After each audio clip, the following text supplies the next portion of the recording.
verse 24.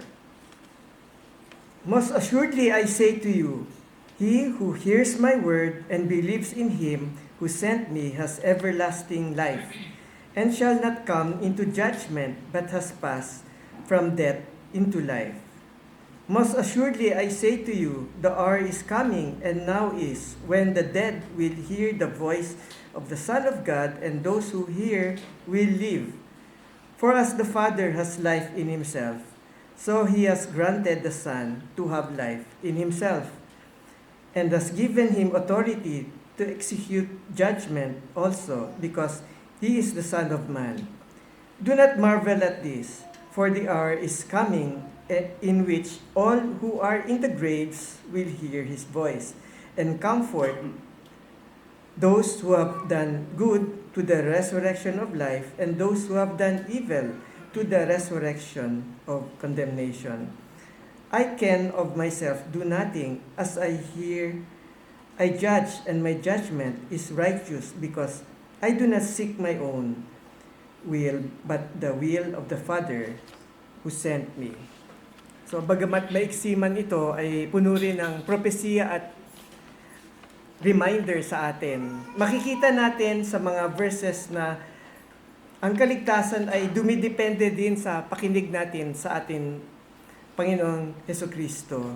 Salita ni Kristo, paniniwalaan na ang Diyos Ama ay nagpadala sa Kanya para iligtas ang makasalanan ay magkaroon ng buhay na walang hanggang.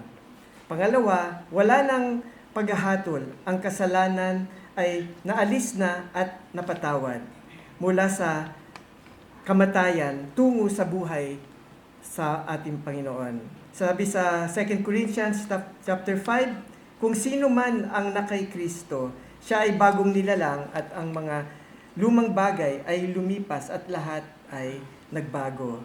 Pangatlo, may kapangyarihan si Kristo bigyan ng buhay ang patay na kaluluwa. Sabi niya, the hour is coming when the dead shall hear the voice of the Son of God, and those who hear will live.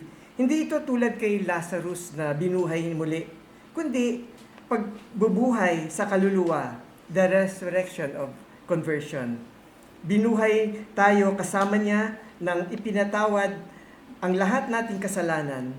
At panghuli, ang propesiyang ang muling pagkabuhay, ang lahat na namatay sa araw ng paghukom. Sabi sa verse 28 to 29, the hour is coming in which all who are in the graves will hear his voice and come forth. Those who have done good, the resurrection of life. Those who have done evil, to the resurrection of condemnation. Sana ibaon natin ito sa ating mga puso at wag natin ito kalimutan. Hindi pa tapos pag tayo ay namatay, lahat tayo ay susunod sa kanyang tawag. Magkakaroon sana tayo ng pagtiwala at hindi mapapahiya sa harapan niya sa kanyang pagdating.